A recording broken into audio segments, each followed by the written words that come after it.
adalah pemilu pertama yang diselenggarakan dalam sejarah kemerdekaan bangsa Indonesia yang baru berusia 10 tahun. Pemilu 1955 dilaksanakan pada masa demokrasi parlementer pada Kabinet Burhanuddin Harahap. Pemungutan suara dilakukan 2 kali, yaitu untuk memilih anggota DPR pada 20 September 1955 dan untuk memilih anggota Dewan Konstituen pada 15 Desember 1955. Pemilu pada tahun ini juga memiliki asas-asas loh. Yang pertama ada langsung, artinya bahwa pemilih langsung memberikan suaranya menurut hati nuraninya tanpa perantara dan tanpa tingkatan.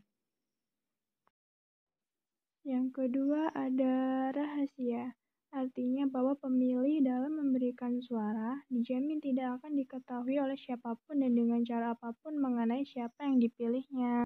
Yang ketiga ada bebas, artinya bahwa setiap pemilih bebas menentukan pilihannya menurut hati nuraninya tanpa ada pengaruh tekanan, paksaan dari siapapun dan dengan cara apapun. Selanjutnya ada berkesamaan, artinya bahwa semua warga negara yang telah mempunyai hak pilih mempunyai hak suara yang sama, yaitu masing-masing 1 suara. Kemudian ada umum, artinya semua warga negara yang telah memenuhi persyaratan minimal dalam usia mempunyai hak memilih dan dipilih. Dan yang utama adalah jujur, artinya bahwa pemilihan umum harus dilaksanakan sesuai dengan peraturan perundang-undangan, tidak mengandung money politik ya tentunya. Dalam pemilihan umum tahun 1955 ini juga ada undang-undang yang mengatur loh, yaitu Undang-Undang Nomor 7 Tahun 1953 tentang pemilihan anggota konstituen dan anggota DPR sebagaimana diubah dengan Undang-Undang Nomor 18 Tahun 1953. Kemudian ada Peraturan Pemerintah Nomor 9 Tahun 1954 tentang menyelenggarakan Undang-Undang Pemilu.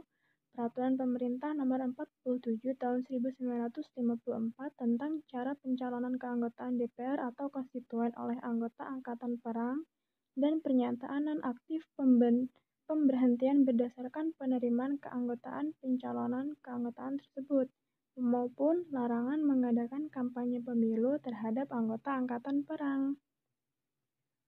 Dalam pelaksanaan pemilu 1955 ini tentunya terdapat juga panitia-panitia penyelenggara loh supaya pelaksanaan jalan dengan lancar.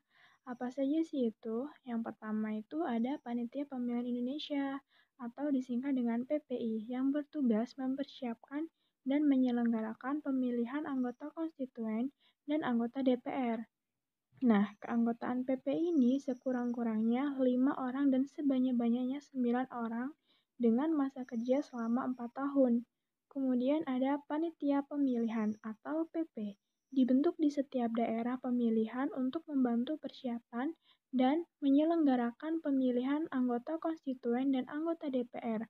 Susunan keanggotaannya sekurang-kurangnya 5 orang anggota dan sebanyak-banyaknya 7 orang anggota dengan masa kerja selama 4 tahun. Kemudian ada Panitia Pemilihan Kabupaten atau disingkat dengan PPK, dibentuk pada tiap kabupaten oleh Menteri Dalam Negeri yang bertugas membantu panitia pemilihan mempersiapkan dan menyelenggarakan pemilihan anggota konstituen dan anggota DPR. Kemudian ada Panitia Pemungutan Suara atau dikenal dengan PPS, dibentuk di setiap kecamatan oleh Menteri Dalam Negeri dengan tugas mensahkan daftar pemilih, membantu persiapan pemilihan anggota konstituen dan anggota DPR, serta menyelenggarakan pemungutan suara. Keanggotaan PPS sekurang-kurangnya 5 orang anggota dan camat karena jabatannya menjadi Ketua PPS, merangkap anggota, wakil ketua dan anggota diangkat dan diberhentikan oleh PPK atas nama Menteri Dalam Negeri. Selanjutnya, siapa saja sih yang menjadi peserta pemilu 1955 ini? Pemilu anggota DPR ini diikuti 118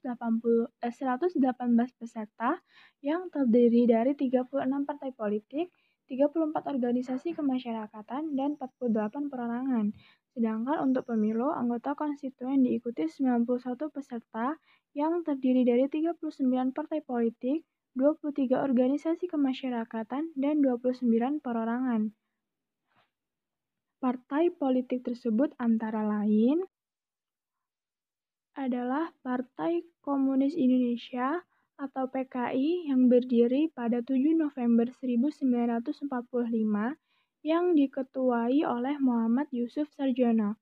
Kemudian ada Partai Islam Masyumi, berdiri 7 November 1945, diketuai oleh Dr. Sukiman Wirjo Sarjono. Kemudian ada Partai Buruh Indonesia yang berdiri pada 8 November 1945, diketuai oleh Nyono. Kemudian ada Partai Rakyat Jelata, berdiri 8 November 1945, diketuai oleh Sultan Dewanis. Kemudian ada Partai Kristen Indonesia atau disingkat dengan Parkindo yang berdiri 10 November 1945 dan ketuanya oleh Dr. Randes Probowinoto. Kemudian ada Partai Sosialis Indonesia yang berdiri 10 November 1945 yang diketuai oleh Mr. Amir Syarifuddin. Kemudian ada Partai Rakyat Sosialis yang berdiri 20 November 1945 dan diketuai oleh Sultan Syahrir. Kemudian ada Partai Katolik Republik Indonesia atau yang disingkat dengan PKRI yang berdiri pada 8 Desember 1945 diketuai oleh J. Kasimo. Dan yang terakhir ada Partai Persatuan Rakyat Marhaen Indonesia atau yang disingkat dengan PERMAI yang diketuai oleh JB Asa. Untuk hasil pemilu 1955 dapat kalian lihat dalam gambar ya guys. Thank you.